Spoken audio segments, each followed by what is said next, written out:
I use my stage like I'm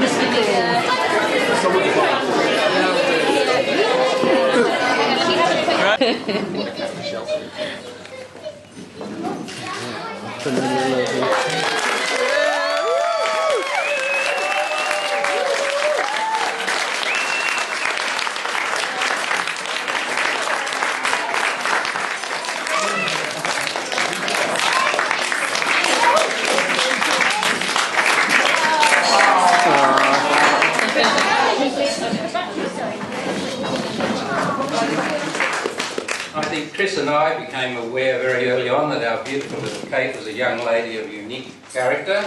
Kate told me once in a most profound and moving birthday message how much she cherished early memories such as searching my beard for mythical rabbits. They're not mythical, Kate. They moved on, and the little sods are at this very moment devouring parsley and rhubarb in our vegetable patch. So perhaps such things as mythical rabbits and perhaps the long walks that we undertook as Kate perched in a backpack. And it brings to mind Vasco Pajama and his direction-finding duck if he was a movie. But perhaps these things have triggered off Kate's lifelong interest in nature and science and indeed the arts. I should mention that from the very beginning, Kate has always done things her own way with unique strength of character. For example, she insisted on being born the wrong way around. Derriere, I think is the term, leaving me wreathed in perspiration and racked with pain. Chris was there too.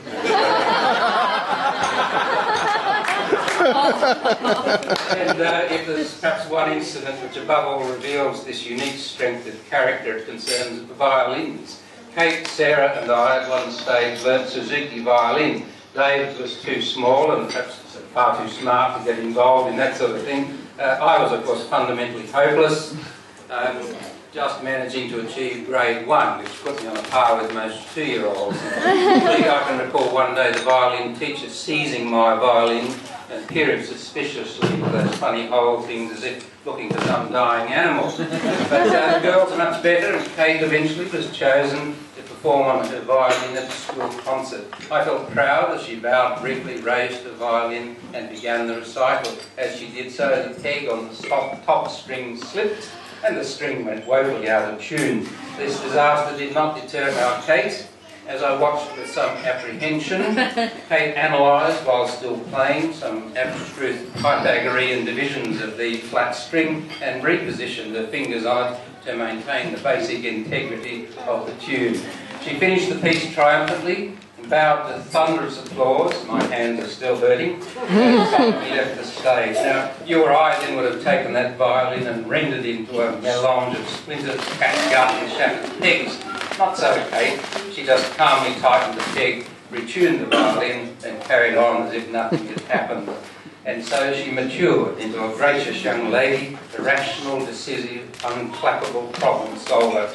But while we value those traits highly, and of course we value also her wonderful achievements in the academic world and in her career, we love her most for her concern for people, her care, her compassion, sympathy and loyalty. And I remember how pleased I was to tell my mother, now nearly 94 and certainly here in spirit, that to acknowledge Kate's charity work she'd been invited to afternoon tea with the Queen.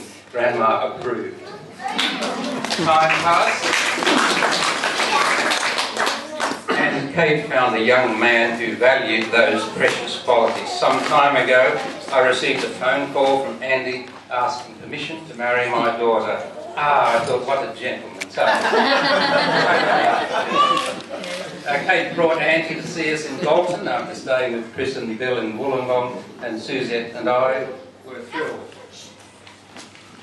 to meet him, a tall, handsome young man who it seems has an unusual affinity for wildlife.